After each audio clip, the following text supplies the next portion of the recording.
Hello दोस्तों, मैं हूं आपकी होस्ट सैयदा दुआ ज़ैनब और आप देख रहे हैं दी कमर चीमा शो। आज हम एक बहुत ही इम्पोर्टेंट टॉपिक पर बात करेंगे। आज हम बात करेंगे कि भारत ने हाल ही में एक star war style high energy 30 kilowatt laser beam के ज़रिए फिक्स्ड विंग और स्वॉर्म ड्रोन्स जो हैं उनको गिराने की सलाहियत हासिल की है। भारत भी अब उन चंद ममालिक में से शामिल हो गया है जो कि डायरेक्टेड एनर्जी वेपन्स जिन्होंने डेवलप किए हैं, जैसे रशिया, यूएस एंड चाइना। इस लेज़र डायरेक्टेड जो एनर्जी वेपन है, इसके ज़रिए जो फिक्स्ड विंग ड्रोन्स और जो स्वॉर्म ड्रोन्स को निशाना बनाकर गिराया है, और जो DRDO के जो चेयरमैन हैं समीर वी कमात, उनके मुताबिक ये सिर्फ सफ़र की इब्तदा है। और इसी के बारे में जो है हम बात करेंगे तफसील से डॉक्टर कमर चीमा साहब से। तो जी डॉक्टर साहब, जैसे आपने ये न्यूज़ देखी, तो क्या हमारे पास ऐसे जो है क्या आप इसके राय का इजहार करते हैं, और जो ये भारत ने नई जो ये लेज़र की डायरेक्टेड एनर्जी में शमूलियत इख्तियार की है, इसके बारे में आप क्या राय देते हैं?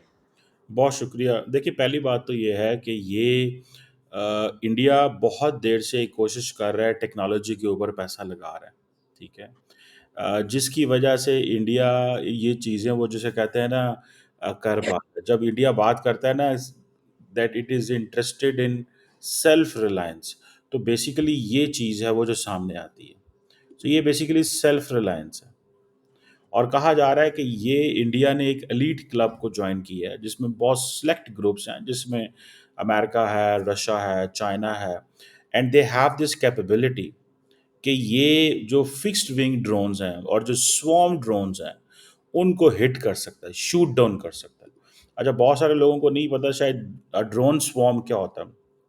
जो ड्रोन अगर आप देखें इसकी पिक्चर, जो ड्रोन स्वॉर्म है एक large group of multiple UAVs होते हैं।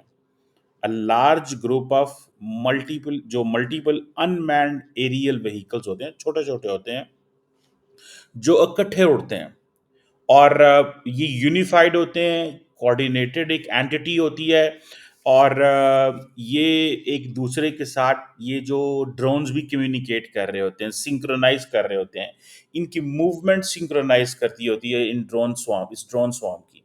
और और ये जब इन्होंने हमला करना होता है, तो ये आप जैसे मैंने बताया कि ऑटोमेटिकली ऑपरेट कर रहे होते हैं, सर्वेलेंस और भी कर रहे होते हैं। और फिर मज़े की बात है, इनकी साइज़ डिफरेंट है।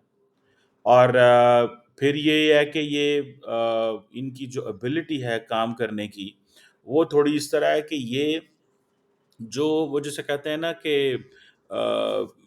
अगर ड्रोन स्वॉर्म, अगर अब 100-200 जहाज़ और 100-200 ड्रोन आ रहा है, तो उसको कैसे हिट करें? ठीक है ना जी। सो इंडिया की जो एयर फोर्स है और इंडिया के जो अदारे थे वो इसके ऊपर काफ़ी देर से काम कर रहे थे, क्योंकि उनको पता है कि जो नेक्स्ट वॉर है वो कई बातें हो रही हैं जी, इलेक्ट्रोमैग्नेटिक वॉरफेयर होगी। अब जो वॉर है वो टेक्नोलॉजी की है। और दूसरा, असल में अगर सही मानों में देखा जाए तो it's all about Pakistan as well. उनको ये पता है कि जो पाकिस्तान के हवाले से उनको चैलेंज फेस करना पड़ता है कि उनके पास आप देखें वो जिसे कहते हैं ना कि इंडिया के पास S-400 सिस्टम उन्होंने इंडियन पाकिस्तान LAC और LOC पे लगा दिए। But can they target drone with the S-400? No. So आप इतनी बड़ी स्टेट ऑफ द आर्ट आपने डिफेंस सिस्टम लगा दिया है, बट आप उससे वो मतलब हासिल नहीं कर सकते जो मतलब आपने हासिल करना था। सो उन्होंने क्या किया कि उन्होंने इस चीज़ को ये सोचा कि हमें अपनी indigenous laser based anti drone system बनाना चाहिए। और ये जिस तरह आप कह रही थी कि ये डायरेक्टेड एनर्जी वेपन है। और इसकी अगर आप डिटेल्स देखें, ये इंडिया का एक अदारा है जिसको बोलते हैं defence research and development organisation. Yes, उन्होंने इसको DRDO बोलते हैं, उन्होंने बनाया। इसकी अब सुनने में आ रहा है कि जो इनिशियल रेंज है दैट इज़ 4 to 6 किलोमीटर, लेकिन वो ज़ाहिर बात है रेंज तो बढ़ सकती है। लेकिन और इसका बस यही है कि यूएवीज जहाँ भी नज़र होंगे, यूएवीज जहाँ भी नज़र आएंगे, अगर ऐसा ड्रोन है जो ये समझते हैं कि अब होता क्या है कि इंडिया वो अगर obviously I am talking from an Indian perspective. Indian ये सोच रहे होंगे कि अच्छा ये ड्रोन आ रहा है। Sometimes there are drones, they are going to target ये जो मैंने स्वॉर्म ड्रोन्स की बात की है, स्वॉर्म ड्रोन्स के अंदर क्या होता है कि कोई इंटेलिजेंस शेयरिंग भी आ रही होगी। अब देखें ना, यूक्रेन वॉर अगर आप देखें तो ये जो स्वॉर्म ड्रोन्स थे, इन्होंने भी बड़ा काम किया है कि किस तरह कि आप मल्टीपल ड्रोन्स उड़ाते हैं। वो समझे हर ड्रोन के अंदर गन है। हर ड्रोन जो है वो इस काबिल है कि वो मुख्तलिफ जगहों पे जाके हिट करके वापस आ सकता है। सस्ती चीज़ है, बंदे आपके बच जाएँगे। आप टेक्नोलॉजी का वो ड्रोन तो उड़ सकते हैं, जिधर मर्ज़ी भेज दें। उनको कौन-सा पता है वो पाकिस्तान की सरहद क्रॉस कर रहे हैं या नहीं वो क्रॉस कर रहे हैं। सो मुझे ऐसा लगता है कि ये इंडिया ने एक मेजर टेस्ट किया है। और इसमें आप देखें कि ये एक दफ़ा पहले भी 2024 में भी ये इस तरह के टेस्ट कर सके थे, किया था इन्होंने राजस्थान के अंदर। और ख़ास तौर पे ये इंडिया को, क्योंकि मैंने आपको बताया ना मैं पाकिस्तान की क्यों बात कर रहा हूँ। इंडिया को प्रॉब्लम है पाकिस्तान का, इतना लंबा बॉर्डर है। अब वो समझते हैं कि जी पाकिस्तान ड्रोन उड़ा देता है, क्योंकि इंडियंस ने ये भी मॉनिटर किया है कि बहुत सारी ड्रग्स आती हैं। फॉर एग्ज़ाम्पल ये लाहौर से हमने देखा था कि एक डीएसपी पुलिस थे, वो पकड़े गए, जो इस तरह की चीज़ों में इन्वॉल्व थे। मतलब it is been going on. तो वो ड्रग्स आती हैं, लोगों के कनेक्शंस होते हैं, राब्ते होते हैं मोबाइल के ज़रिए, ड्रग्स आ रही हैं, उनको रोकना कैसा है? यहाँ पे ये स्वॉर्म, असल में तो ये स्वॉर्म ड्रोन्स के लिए है। और इसकी जो ज़ाहिर बात है इफेक्टिवनेस बड़ी तगड़ी है, जो कैपेबिलिटी है, जो जिसे कहते हैं ना, ये डिस्ट्रॉय कर सकता है। और आप समझ लें कि ये स्पीड ऑफ लाइट से जो है ना एंगेज करता है। और इसकी जो कहा जाता है कि जो पर शॉट है ना, वो बड़ी कम कॉस्ट पड़ेगी एज़ कम्पेयर टू अगर आप गोली या उस चीज़ से करें, वो जो आप एक्सपेंसिव मिसाइल्स अगर इस्तेमाल करते हैं। अब मैंने बताया ना कि अगर एक ड्रोन छोटे साइज़ का है तो आप उसको गोली, मिसाइल दूसरी तरह तो नहीं मारेंगे। तो इसकी जो पर शॉट वो जो पड़ेगी वो कम पड़ेगी। और जैसे मैंने बताया कि ये इसकी one of the advantage of this system is that this is cheaper as compared to mobile missiles. For example India के पास एक आकाश मिसाइल है, वो मेरा ख्याल है वो शायद 50 हज़ार या लाख की एक शॉट उनको पड़ सकती है। ठीक है ना जी, 50,000 की शायद एक शॉट पड़ सकती है। सो ये चैलेंज है। फिर देन दूसरा मैंने बताया कि ये जो एक जंग हुई थी जिसे बोलते हैं बड़ी पॉपुलर, अज़रबैजान आर्मेनिया वॉर, जिसमें India was supporting Armenia. Armenia.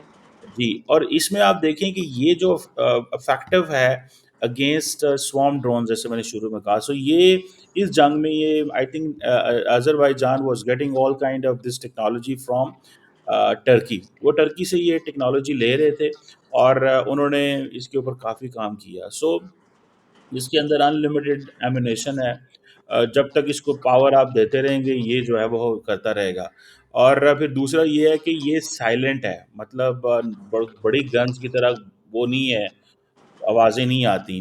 अब 2-3 इसकी देखें, इंडिया इसको डिप्लॉय कहाँ करने जा रहा है। देखें, एक तो ज़ाहिर बात है हम तो पाकिस्तान के एंगल से सोचते हैं। सो लार्जली इंडिया इसको चाइना और पाकिस्तान के बॉर्डर पे लगाएगा, क्योंकि चाइनीज़ भी अपने ड्रोन्स भेजती हैं इंडिया के अंदर इंटेलिजेंस इकट्ठी करने में।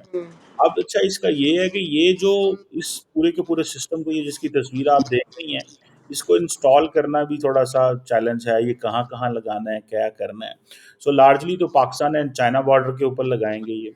दूसरा ये है कि जहाँ पे क्रिटिकल इंफ्रास्ट्रक्चर प्रोटेक्ट करना है। अब हर जगह पे तो नहीं लगाएँगे, और ये पाकिस्तान या चाइना अगर फॉर एग्ज़ाम्पल इंडिया की इंटेलिजेंस गैदर करना चाहते हैं, तो वो हर जगह पे तो वो खेतों में तो नहीं ड्रोन लेके जाएँगे ना। तो जहाँ-जहाँ पे जो क्रिटिकल इंफ्रास्ट्रक्चर लगा होगा इंडिया का, कोई न्यूक्लियर प्लांट्स हैं, मिलिट्री बेसेस हैं या इस तरह की जो चीज़ें हैं इंडिया की, तो इंडिया वहाँ पे इनको लगाने जा रहा है। देन इंडिया ये भी करेगा कि ये जो नेवल वॉरशिप्स हैं, वहाँ पे भी इसको लगाएगा। अब आपको पता है कि वो जो होतीज़ हैं, उनके ड्रोन उनके पास छोटे ड्रोन्स होते हैं, ठीक है जी? और वो उनको भी काउंटर करना होता है। सो ये आप देखें, और फिर इसके अंदर एक और भी है कि ये डिटेक्ट कर सकता है, ऑटोमैटिकली ड्रोन डिटेक्ट कर सकता है और खुद ही हिट कर सकता है। सो इसकी ये एडवांटेजेस हैं। और इंडिया ने तो चाइना और सुना इज़राइल के पास भी है, लेकिन वो इसको 2025 में डिप्लॉय करेंगे, उसका नाम है हुँ, आयरन बीम के नाम से। So I think this is where the thing is कि ये बड़े पैमाने पे ये लगा रहे हैं। एंड व्हाट आई अंडरस्टैंड, कि नरेंद्र मोदी ने ये जो आइडिया दिया था आत्मनिर्भर भारत, ज़रा इसको समझें। ये जी हमें मिलिट्री मॉडर्नाइज़ेशन की तरफ जाना है, हमें पैसा लगाना है। ये फॉर एग्ज़ाम्पल इनका जो डिफेंस बजट है, आप देखिए 2024-25 का, that is more than 75-6 billion dollars, $77 billion dollars.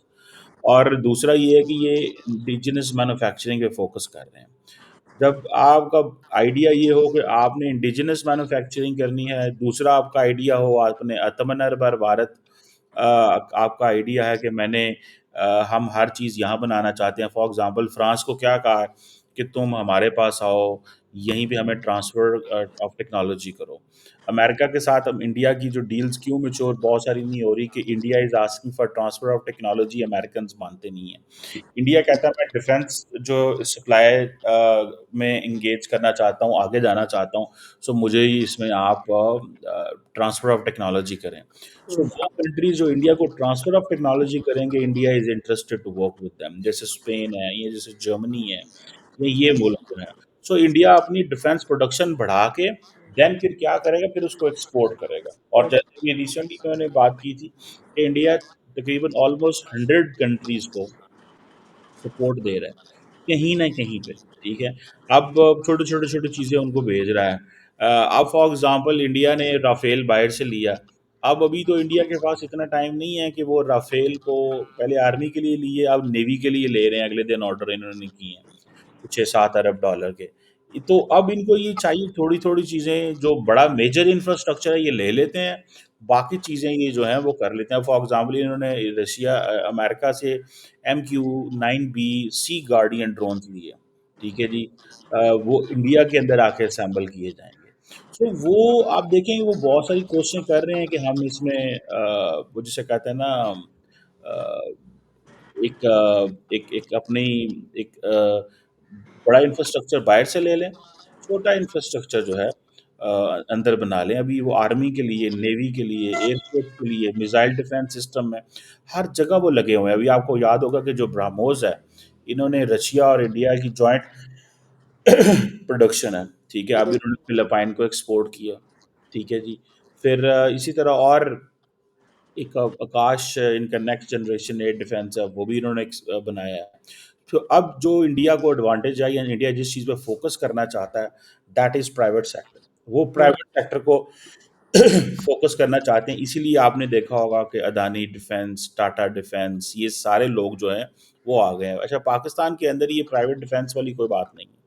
हम लोग एक तो डरते हैं, दूसरा क्योंकि लार्जली हमारे यहाँ डिफेंस, हमारा जो मिलिट्री है, उसकी मोनोपोली है इन चीज़ों के ऊपर, एंड दे डोंट बिलीव कि शायद हमें प्राइवेट सेक्टर को सामने लेके आना चाहिए या उनके साथ मिलके काम करना चाहिए। सो इंडिया ने हालाँकि अपनी डिफेंस स्पेंडिंग बढ़ाई है, लेकिन अब वो प्राइवेट सेक्टर को इंक्लूड करना चाहते हैं। एक तो उन्होंने ये जो इंडिया की डिफेंस स्पेंडिंग जो है उसमें उन्होंने वो जिसे कहते हैं ना मुसलसल इज़ाफ़ा कर रहे हैं। वो कि they can't compete with China and they don't want to compete. That's why many people give Pakistan a message कि हुँ, देखिए कि इंडिया जो है वो चाइना के मुकाबले में वो देखिए 300 अरब डॉलर अगर चाइनीज़ लगा रहे हैं डिफेंस पे, तो इंडिया समझता है कि हमें इतना नहीं लगाना चाहिए। इंडिया की $4 ट्रिलियन की जीडीपी है ऑलमोस्ट, चाइनीज़ की $20 ट्रिलियन की जीडीपी है। वो $20 ट्रिलियन पे अगर 300 अरब डॉलर लगा रहे हैं और इंडिया अगर $4 ट्रिलियन पे 70-75 लगा रहा है, तो इंडिया उस हिसाब से बहुत कम लगा रहा है। ठीक है? सो आप ये समझ लें कि जो चाइनीज़ हैं, for an average 7 trillion dollar की इकोनॉमी के ऊपर, $7 ट्रिलियन की जीडीपी के ऊपर they are spending $100 billion. Normally ये कहा जाता है एवरी कंट्री शैल स्पेंड और शुड स्पेंड और will be spending 2% of the GDP on the defence. So India ने इसके ऊपर काफ़ी ज़्यादा पैसा लगाना शुरू किया। तो लगा रहा है इंडिया, लेकिन क्या कर रहे हैं कि रिसर्च एंड डेवलपमेंट में पैसा लगा रहे हैं। ठीक है। जी। हम we still have to look at कि where do we stand on this. Cheema sahab, आपने बात की एलीट नेशंस की, तो एलीट नेशंस की जो क्लब में शामिल होना ऑब्वियसली एक डिफेंस प्रेस्टीज के लिए ज़रूरी है, मगर हमें पता है कि जो रीजनल सिक्योरिटी डायलेमास भी पैदा होते हैं। क्या भारत की जो ये कामयाबी है ये लाइक इस रीजन में एक नए आर्म्स रेस शुरू कर सकती है? ये बड़ा अच्छा सवाल है। देखिए ये जो रीजनल सिक्योरिटी डायलेमा ये है ना क्या है? Security dilemma is when one gets secure other gets unsecure, yes. Insecure. तो अगर भारत के पास मुझे पता है और मैंने ये देखा है जी उनके पास they have a first laser based weapon, ये हमारे वो शूट कर देंगे, तो फिर मैं क्या करूँगा? वो कहते हैं कि this is the beginning of our journey. हम तो ये उन्होंने वो कहते हैं हम तो अब मिलके अब काम करेंगे ही करेंगे। अब हम्म। हम क्या करेंगे? अब हम ज़ाहिर बात है we will go to China and then हम अपने लोगों को बुलाएँगे, बैठेंगे और आप देखें ना जो है डीआरडीओ जो है ये एक सेंटर बन चुका हो, ठीक है? Yes. Academic institutions, Indian industry सारे उनके साथ एंगेज कर रहे हैं। सो हमें भी ऐसे सेंटर बनाने चाहिए जो काम कर सकें। और देखें अगर आपने आर-एंड-डी पे, रिसर्च एंड डेवलपमेंट पे, साइंस एंड टेक्नोलॉजी पे पैसा ना लगाया, टेक्नोलॉजी पे पैसा ना लगाया, अगली जंगें फौजियों ने नहीं लड़नी ऑन द बॉर्डर, मैं याद रखें। या जंग होनी है आसमानों में और यहाँ जंग होनी है ड्रोन्स में। सो आप देखेंगे ये सारी की सारी either there will be a dog fight. Why Indians are acquiring lot of ये जो है आज क्यों खरीद रहे हैं? धड़ाधड़ खरीद रहे हैं, नेवी के लिए अलहदा खरीद रहे हैं, बाकियों के लिए अलहदा खरीद रहे हैं। So they are doing it why? Because they know that at the end of the day हमें ये चीज़ का सामना करनी पड़नी है। So they are putting money on it and मुझे ऐसा लगता है कि हमारे लिए एक चैलेंज है। चाइना के लिए शायद चैलेंज नहीं होगा because Chinese are already China को तो देख के इंडियंस काम करते हैं। और आपको पता है जब से ये जो यूएवीज़ की प्रोलिफरेशन हुई है और ये जो ड्रोन स्वॉर्म्स की जो सामने आए हैं, ये समझ लें कि ये एसिमेट्रिक थ्रेट्स जो हैं ये अब they are going for a demand and वो जिसे कहते हैं ना इन्होंने बढ़ा दी है ऑफ एनर्जी वेपन्स की। ठीक है जी। अब कैसे स्वॉर्म कैपेबिलिटीज़ अगर जैसे चाइना के पास स्वॉर्म कैपेबिलिटीज़ हैं, इंडिया के पास भी डेफ़िनेटली होंगे, तो हम कहाँ खड़े हुए हैं? हमें भी फ़ोकस करना पड़ेगा। आप देखें ना कहाँ पे एक फ़ोकस था कि नहीं जी 6 लाख की फ़ौज होनी चाहिए, बंदे होने चाहिए। ये माज़ी के दौर में होता था, आपको याद होगा कि यार जो लोग होते थे, ट्रेडिशनल फैमिलीज़ में वो कहते बच्चे ज़्यादा पैदा करो यार, ये जंगजू बनाने हैं, ये लड़ेंगे। आज के दौर में नहीं होता, कहते भाई एक ही बच्चा ठीक है पर उसका दिमाग काम करता हो बस। 2 बच्चे हों पर उसका दिमाग काम करता हो, उसको अच्छी एजुकेशन दो, वो आइडियाज़ पैदा कर सके। तो ज़्यादा पॉपुलेशन जो है हमारे ज़माने में ये सोशल सिक्योरिटी का आइडिया होता था, कि जी बच्चे ज़्यादा होंगे, फैमिली मज़बूत होगी, ये होगी। आज आप कहते हैं नहीं जी नेटवर्किंग चाहिए आप। बात चाहिए। आज आप और तरह की दुनिया में रह रहे हैं। सो ये जो इंडियंस ने किया है, ये ज़ाहिर बात है हर रोज़ हमारे लिए चैलेंज है। हमें हर रोज़ खतरा है कि हमें हर रोज़ एजुकेशन, सड़कों से पैसा निकाल के डिफेंस पे लगाना पड़ेगा और अब हमें once for all we have to get into this way कि नो ये जो काइनेटिक वेपन्स हैं, मिसाइल डिफेंस सिस्टम्स हैं और हमें इस पे पैसा लगाना है। और ये जो कॉस्ट इफेक्टिव डिफेंस सॉल्यूशंस हैं, we have to go there. और ये जो लो कॉस्ट ड्रोन अटैक्स हैं, ये दिस इज़ द फ्यूचर। ये वो फ्यूचर है। आप देखें ना कि हम तो नहीं सोच सकते थे कि ये चीज़ें ऐसे होगी। अ, कि अब हमें हमारी ज़िंदगी में ही ये चीज़ होगी कि जी कैसे हम कर रहे हैं वो क्या नाम है उसका यार? बंदे पे बंदे भर्ती कर रहे हैं फ़ौज के अंदर। अब आप कहते हैं जी बंदे क्या भर्ती कर रहे हैं, एक ड्रोन जो है वो बंदे का काम करता है। वो जाएगा एनिमी की फ़ील्ड में जाके हिट करके आएगा, वो वापस आ जाएगा, ठीक है? वो इतने ज़्यादा ड्रोन्स बनाएँगे कि याद रखें कि वो जो ड्रोन्स हैं वो they are going to be they they will be working like इंसानों की तरह ही काम करेंगे। जैसे हम कहते हैं रोबोट होंगे। कोई कहता है रोबोट होंगे, कोई कहता है ड्रोन होंगे, तो ये चीज़ें जो हैं दे आर देयर। तो हम इनसिक्योर हैं और हमें अब ज़ाहिर बात है मैंने कहा कि we will have to transfer the money from one spot to another place. जी, चीमा साहब, जैसे हमने देखा कि इंडिया ने जो अपने ये जो 30 किलोवाट लेज़र, जो इनका ऑब्वियसली जो डायरेक्टेड एनर्जी वेपन है, इसका टेस्ट कर लिया 5 किलोमीटर वगैरह। अब हमने देखा कि वो 100 किलो जो वॉट है उसके दुर्गा 2 लेज़र सिस्टम पर भी काम कर रहे हैं, और जिस तरह क्रूज़ मिसाइल्स हैं, रडार सिस्टम्स को तबाह करने की जो सलाहियत रखता है जिसमें। और हमने देखा कि जो DRDO के जो चेयरमैन हैं उन्होंने भी मुख्तलिफ स्टार वॉर्स टेक्नोलॉजी जैसे हाई एनर्जी माइक्रोवेव्स और इलेक्ट्रोमैग्नेटिक जो पल्स है उस पर भी काम का जिक्र किया है। तो वैसे तो इनका कहना है कि ऑब्वियसली ये डिफेंसिव टेक्नोलॉजी है उस तरह, तो क्या ये मुमकिन है कि ये ऑफेंसिव तौर पर भी इस्तेमाल इसका ऑब्वियसली मुमकिन है? और दूसरी चीज़ कि ये जो लेज़र DW सिस्टम ड्रोन्स हैं, ये छोटी और लाइक प्रोजेक्टाइल्स को निशाना बनाते हैं, लेकिन इनके जो काउंटर मेजर्स हैं वो भी तैयार हो रहे हैं। तो आपके मुताबिक ये जो एडवर्सरीज हैं वो किन तरीकों से इन लेज़र वेपन्स का मुकाबला करने की कोशिश कर सकते हैं? देखिए ये इसमें इट इट ऑल डिपेंड्स कि किसके पास कितने पैसे हैं, याद हुँ, रखें। हुँ, ये पैसों से ताल्लुक़ रखता है। अगर आपके पास पैसे मौजूद हैं, तो इट्स ऑल गुड। अगर आपके पास पैसे मौजूद नहीं हैं, तो आप इन चीज़ों पे पैसे नहीं लगा सकते। सो हमें इस चीज़ को देखना है दैट हम कितने को पैसे जिसे कहते हैं ना इकट्ठे कर पाएँगे या हुँ, कितने को पैसे हमारे पास मौजूद हैं, ताकि हम और दूसरी बात ये है कि चाइना को तो ऑलरेडी कोई ज़रूरत नहीं है। हम हाँ, हैं और बांग्लादेश। इंडिया का मुकाबला अब ज़ाहिर बात है ये चा इंडिया बांग्लादेश जो है ना it is going to get all kind of this drones from China and Pakistan से भी शायद वो ज़ाहिर बात है इसमें लेंगे। So I think this is something which is serious to understand जी, कि ये एक चीज़ है जिसको मैं देखता हूँ कि ये एक वो मौजूद है। सो किस तरह ममालिक स्पेंडिंग करते हैं, किस तरह ममालिक इसमें रिसोर्सेज़ लगाते हैं, it will take some time, मैं हुँ, आपको सच्ची बात बताऊँ। लेकिन द कंट्रीज़ आर रेडी, हुँ, मुल्क जो है ना वो इकट्ठे हैं, वो तैयार हैं कि हाँ जी, हमें हर कीमत पे ये पैसा लगाने की ज़रूरत है और मौजूद है। लेट्स सी हुँ। और इसमें क्या है। और सर वो डिफेंसिव और ऑफेंसिव का बता दें? सवाल दोबारा कर दें क्या? कि ऑब्वियसली अब वो 100 किलोवाट वाले उस पे भी काम कर रहे हैं। तो वैसे तो ओवरऑल कहना ये है कि जो डिफेंसिव अप्रोच है, राइट? नहीं, पर नहीं, नहीं, नहीं, नहीं, कोई डिफेंसिव अप्रोच नहीं है। है ना व्हेन दे एग्ज़ैक्टली। से डिफेंसिव इट मीन्स कि जी हमें तो चाइना के पास ऑलरेडी मौजूद है तो हम कर रहे हैं। हाँ, सो अच्छा आप इंडिया के एंगल से देखेंगे तो हो सकता है डिफेंसिव ही हो बिकॉज़ हाँ, वो कह रहे हैं ना कि ये डिफेंसिव है। उसकी वजह ये है कि वो ये समझते हैं कि ये डिफेंसिव इसलिए है कि हमारे ऑलरेडी हमारा जो एक एडवर्सरी है उसके पास ही सारा कुछ है।